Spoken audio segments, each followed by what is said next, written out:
As fuel smuggling has remained a lucrative venture in most of the 13 districts of the West Nile region, fuel station operators are experiencing losses as the growing trend has disrupted the market prices. According to Mike Michael, the chairman of fuel station operators in Ajimani district, the disruption of the market price of fuel has caused significant losses for fuel station operators as they cannot meet their daily operational costs.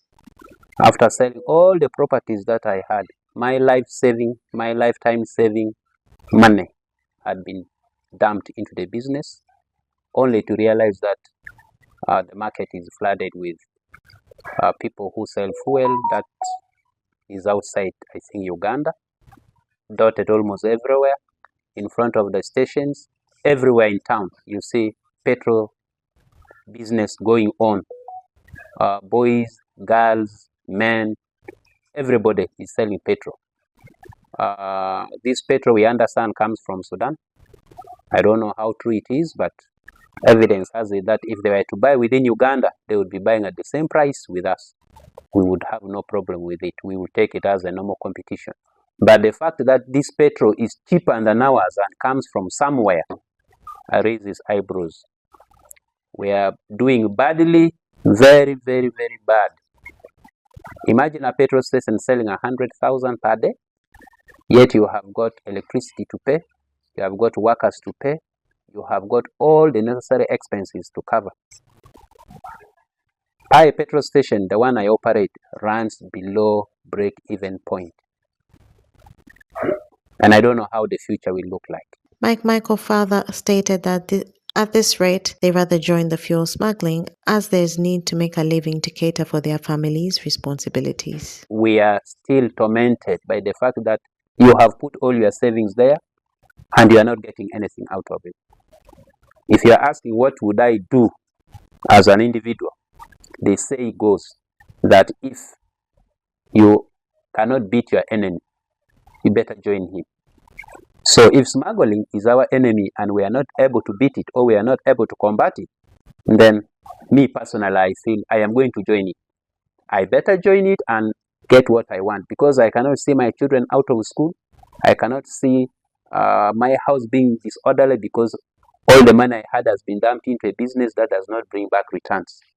Abe Mawerere, the Uganda Revenue Authority Regional Manager for Northern Uganda, stated that the government loses a lot of revenue from illegal smuggling of goods from South Sudan and the Democratic Republic of Congo, which is affecting businesses that are legally operating in Uganda. The other team which has chosen to go into smuggling of goods from South Sudan to Uganda, and that is really causing the government to lose a lot in taxes. And it is not just taxes, but also, for example, when you look at the things which are being smuggled, they are smuggling cooking oil, they are smuggling fuel, they are smuggling cigarettes. Now, we have petrol stations in Uganda which are selling fuel. Those petrol stations are providing jobs to our brothers and sisters. So if you choose to smuggle the fuel and you're selling it more cheaply because you have not paid taxes, the petrol stations are not going to sell. And if they are not selling, they will close down. So the few brothers and sisters who are working on those petrol stations will go home. They will no longer have jobs. And that affects the economy. Abe Mawerere emphasized the problems of the porous border points, stating that URA has purchased boats that will be working together with the UPDF Marine Unit to minimize smuggling along River Nile. The biggest problem we have with this smuggling are the porous borders. In the porous borders, people are smuggling through the river, on the landing sites, the areas of Liri, Panjara.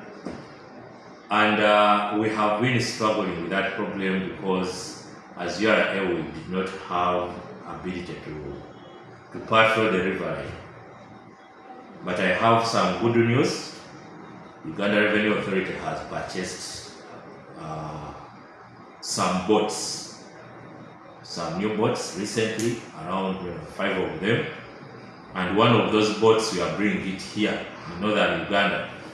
So the URA Marine Unit, in close collaboration with the UPDF Marine Unit, we are going to begin patrolling on River Nile, and we should be able now to minimize the smuggling along the River Nile.